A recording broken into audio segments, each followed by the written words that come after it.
Hi, I'm James Turner. I'm the New Hampshire State Coordinator for Make the Masks. And today I thought I would show you how I'm helping local hospitals by 3D printing masks. So what you're seeing here is a piece of software called Cura that's used to prepare files for printing on a 3D printer.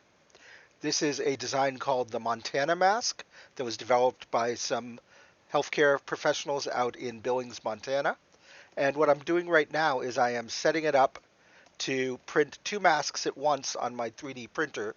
And when you print something, you have to do what's called slicing, which is turning this 3D image into a series of individual layers that the printer can print using those settings that you can see on the right there that are individual to each printer. And as you can see here, I'm also monitoring at the same time a print that's already underway. Here you can see a print that I am in the process of recording on my printer. As you can see, above the printer is my dry box, which is where I hold the filament that's being used to print it. And the dry box hangs the filament by those hangers. There's also that small box in the corner has desiccant in it. The dry box keeps the filament dry because certain filaments, especially like nylon, print very poorly when they're wet. They tend to pop. Uh, so this is the actual printer down here. It's an Ender 3 Pro that's been very heavily modified.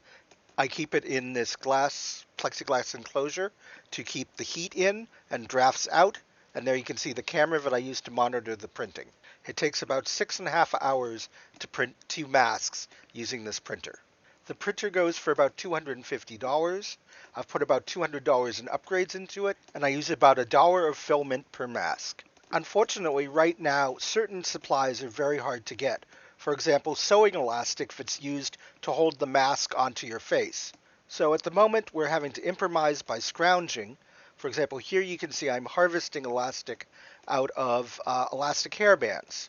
To do this, we cut it in half at the place where the join is, and then we laboriously have to remove the outside fabric casing from it to get to the elastic band inside, which then further has to be cut in half because it's too thick to go through those eyelets in the masks unless we cut it in half. And also that gives us twice as much elastic per band.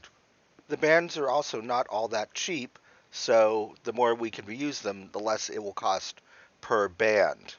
Eventually, this week perhaps, I'm hoping to get a large shipment of the normal elastic sewing tape, and then I can stop having to do this ridiculousness. So here's a finished mask off the printer. Actually, it comes off in two pieces, and you put the grill in the center of the mask like you see it there. We need to make it airtight, otherwise it won't function well enough. So we add some commercial weather stripping we just got at Home Depot around the edge. This is following the procedures that have been developed out in Montana. So you leave about a quarter of an inch or an eighth of an inch of overlap off the edge of it to give it some cushioning, and then you just fall along the outside of the mask perimeter, as you can see I'm doing here, starting from the bottom lip. When you get up to the nose, you have to kind of bend it in a little bit because it's a sharp point. Then once you get around to the other edge, you need to cut it with just a tiny bit of overlap because the stuff will compress. And then you use some of the crazy glue that you can see there on the far right to seal it together, and also to seal it a little bit to the plastic material of the mask. So as they come out to the user, they may or may not seal well. Masks that are going to be used in an N95 environment have to actually be fitted to the user. So one way that you can adjust the fit on these is to use either a hair dryer or a heat gun or just some hot water off a boiling pot of water once it's stopped boiling, and dip the part that you want to adjust into it. Then you can carefully hold it to the person's face once it's cooled slightly, and you can use the now more plastic to push it in and shape it to get as good a seal as you can. Once we've done the outer rim, we measure off 5 inches. I've got a handy ruler embedded in my desk there, and that goes underneath the first set of foam on the nose.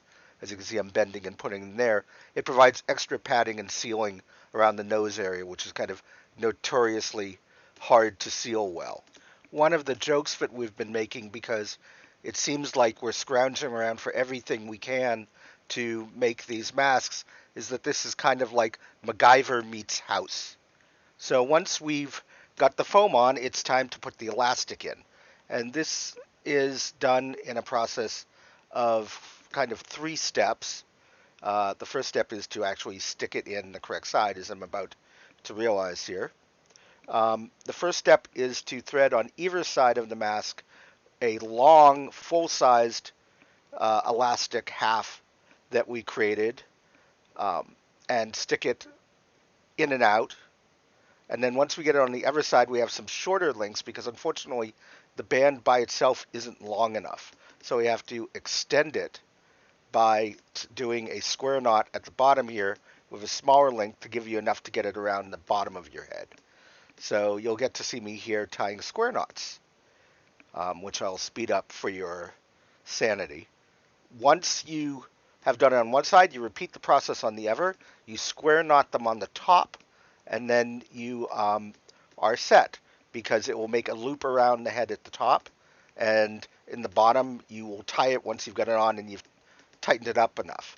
Now, once we have gotten our real elastic, which I'm praying will come this week, you could cut it to a 38-inch length, leave the loop on the top without tying anything, put it through the holes on either side, and then just dangle the ends out the bottom, and you've got a complete mask ready to go. Now, the last step is we need to put in a filter. Hopefully they'll actually change this filter out when they get it, because it's not a particularly sterile environment here. But we put one in at least so that they can see how the filter goes in. These are actually 3M Filtrete furnace filter paper that has been cut up. Now, it should be noted that 3M discourages the use of their Filtrete paper in this use. They say it hasn't been tested.